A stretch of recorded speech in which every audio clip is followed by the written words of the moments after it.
السلام علیکم ورحمۃ اللہ وبرکاتہ۔ آج میں آپ کو نوح علیہ السلام کا واقعہ بتانے جا رہی ہوں۔ میرا ویڈیو اینڈ تک سنیں، اچھا لگے تو لائک شیئر سبسکرائب ضرور کریں۔ السلام علیکم ورحمۃ اللہ وبرکاتہ۔ آج ہم آپ کو نوح علیہ السلام کے واقعہ بیان کرتے ہیں۔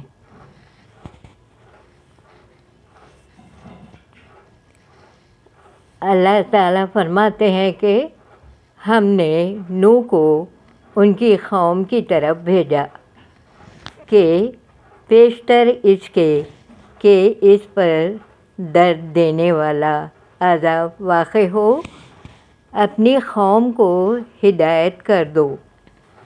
انہوں نے کہا، نوح علیہ السلام نے کہا، اے قوم، میں تم کو کھلے طور پر نصیحت کرتا ہوں کہ خدا کی عبادت کرو اور اس سے ڈرو اور میرا کہا مانو، وہ تمہارے گناہ بخش دے گا اور موت کے وقت مقرر تک تم کو مہلت عطا کرے گا۔ جب خدا کا مقرر کیا ہوا وقت آ جاتا ہے تو تاخیر نہیں ہوتی۔ کاش تم جانتے ہوتے۔ جب لوگوں نے نہ مانا تو نوح علیہ السلام نے خدا سے عرض کی کہ پروردگار، میں اپنی قوم کو رات دن بلاتا رہا، لیکن میرے بلانے سے وہ اور زیادہ کرتے رہے، اور جب جب میں نے ان کو بلایا کہ توبہ کریں اور تو ان کو معاف فرمائے، تو انہوں نے اپنے کانوں میں انگلیاں ڈے لیں اور کپڑے اوڑھ لیے اور اڑ گئے اور اکڑ بیٹھے۔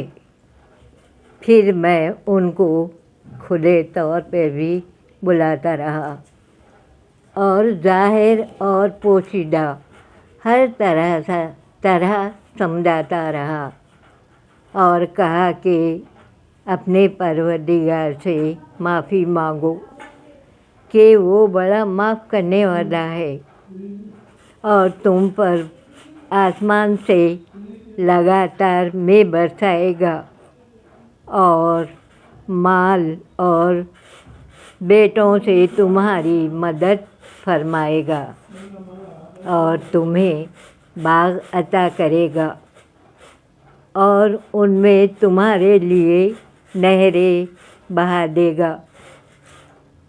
تو تم کو کیا ہوا ہے کہ تم خدا کی عظمت کا اعتقاد نہیں رکھتے، حالانکہ اس نے تم کو طرح طرح سے کی حالتوں کا پیدا کیا ہے۔ کیا تم نے نہیں دیکھا خدا نے 7 آسمان کیسے اوپر تلے بنائے ہیں اور چاند کو ان میں زمین کا نور بنایا ہے اور سورج کو چراغ ٹھہرایا